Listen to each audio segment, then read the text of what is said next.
All right, let's get right to it. Three-time Super Bowl champ, over 12 seasons with Washington and Denver. He's a Fox NFL game analyst, and he was on the call for the 49ers Seahawks. And he's also the host of Stinkin' Truth podcast, Mark Schlereth. Mark, thank you so much for joining us. Really appreciate it.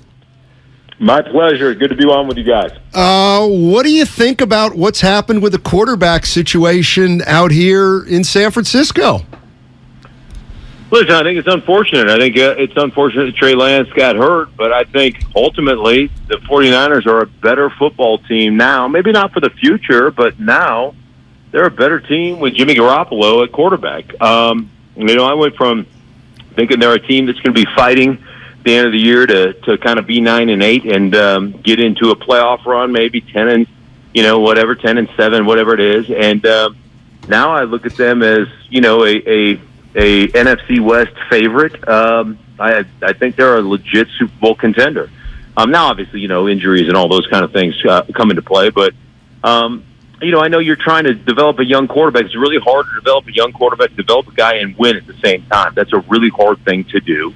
And then I just think you ultimately became a better, more competitive, more, just a more dangerous football team with Jimmy Garoppolo at the helm. Mark, I totally agree with you, man. And I told my partner this is like a Rubik's Cube. We got articles coming out now that, some players in that locker room knew Jimmy should have been the starter. And that's where I want to go because I feel like politics had Trey Lance the starter, what they spent to bring him in. But now that you go back to Jimmy, Mark, the dynamic of a locker room. Is that a big deal at all that maybe some of the vets knew that Jimmy should have been the starter anyway coming out of camp? No, I think they knew. I think a couple of things. Number one, Jimmy had shoulder surgery, in the off season.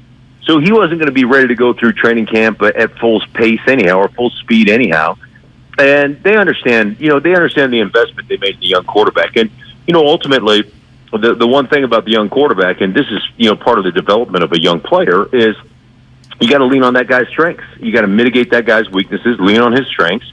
And, he's got to, as Trey Lance told me in the meeting, I got to log pictures. I got to see pictures, and all of us that played, excuse me, that's how you get better.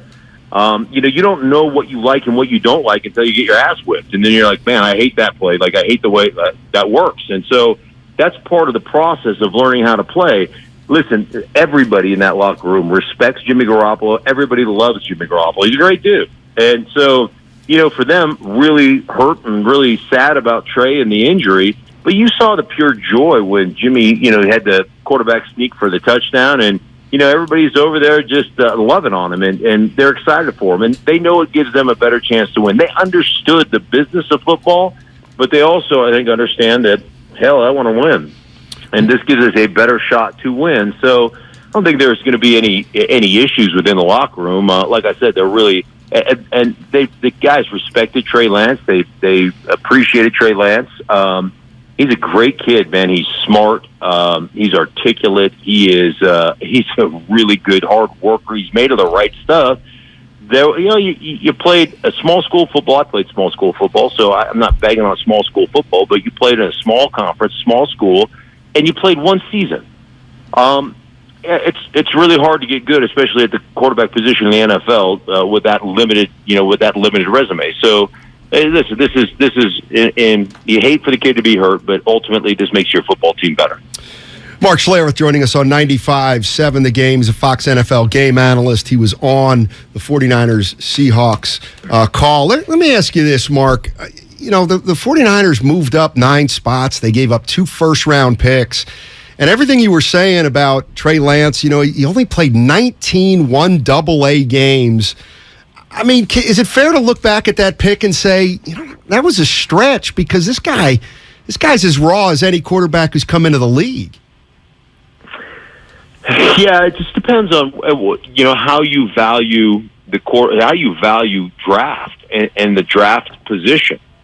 And you were pretty set with Jimmy Garoppolo and thinking that, hell, we can develop this kid for a year, sitting behind. We can put packages together that he can play in, blah, blah, blah, blah, blah. Now, you didn't know all your running backs were going to go down to injuries, and you're going to have all kinds of injuries, right? I mean, you can't predict that. Maybe you can in San Francisco because it always seems like they got, and they've always got running backs hurt. But I think the plan was a legitimate plan, and then it comes down to how do you feel about draft capital? How do you feel about draft picks? And some organizations really covet draft picks, and I think the organizations that truly, really cover draft picks are the organizations that sell you as a fan base a bill of goods. Like, man, we're close. We're just a few drafts away. We're getting young, talented guys. And the bottom line is most young guys. I mean, 50% of the first rounders still fell.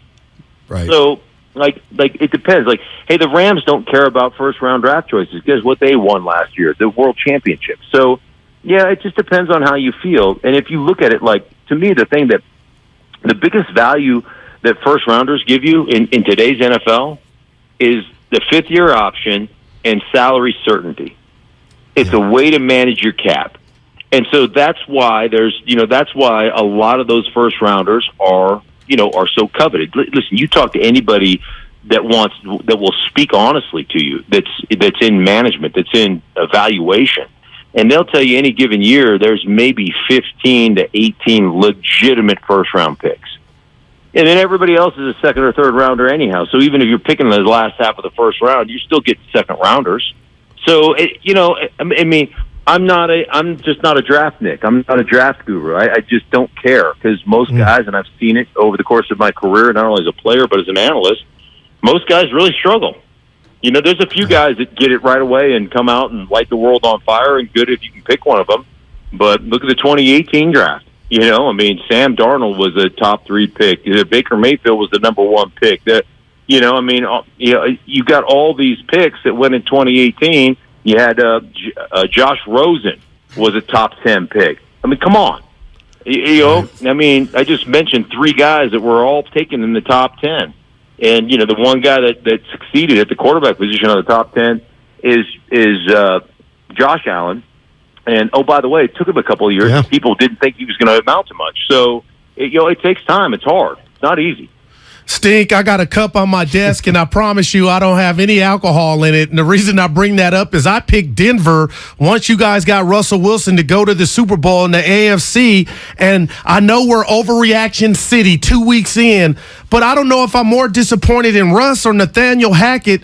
I mean, you got to be able to get a play in, and even if you got a rookie head coach, I'm looking at Russell Wilson like, Stink, something looks different. What have you made from those two the first 2 weeks into the season? Yeah, I think a couple of things. One, just the operation in general, like getting a play in, and ultimately what it does, when you get plays in late on a consistent basis, what it does is it takes the information gaining process, the information gathering process, takes it out of your hands. So you'll call a play that has, a burst or a fly, like they call it burst or fly. So you fly to the formation, meaning you line up opposite the formation and then you shift. Right. So burst or fly, whatever your offense is, whatever your terminology is a shift, right? And then you have a motion after that. And it's all information gathering. One, you shift and you make the defense declare a different strength, right? So you see how they declare strength. You see who becomes the mic. If they flip-flop linebackers and all that kind of stuff, they have to shift the defensive line. And then all of a sudden you motion, and if they bump it over, you're getting some type of zone. If they run with you and flop it or run with you, you're thinking we're getting some type of man. And so it's the process of gathering information before it's pre-snap information. Well, all of a sudden you get a late play in the huddle, and you can't fly over there. You just have to line up in a static formation. Say, okay, we got to go. Just line up, right? And now I've taken all that stuff out of there, and now all of a sudden I have to snap it really quick. And ultimately, the defense doesn't have to tip their hand to show you what they're doing. And so, I thought over the first weekend, Monday Night Football, Seattle. Okay, I understand crowd noise and this, that, and the other, but to not get that solved in week 2 at home, that's embarrassing. And you're putting your quarterback behind the 8 ball. You're putting your whole offense behind the 8 ball. And then ultimately with Russ, listen, if you hear the criticism, and I know players act like they don't hear it, but they do. You heard the criticism. You've taken too many sacks. You hold on to the ball too long. You don't operate in the middle of the football field because you're too short. You got to. So as you age, you realize, man, I'm not going to be able to do the stuff I've done my whole career. And I have to start playing the game more from the neck up than rely on my my default mechanism needs to be from the neck up, not from the neck down. It can't be scrambling around and making plays. Like, at some point, I've got to be better at that.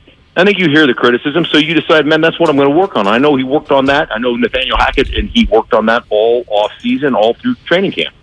So I think there's an effort, or a conscious effort, to be more of a true kind of pocket guy. And ultimately, what happens is, at some point, you find a happy medium. You know how much I got to spend in the pocket, when I can throw it away. And in critical situations, that's when all of a sudden, if things break down in critical situations, that's where I go make a play.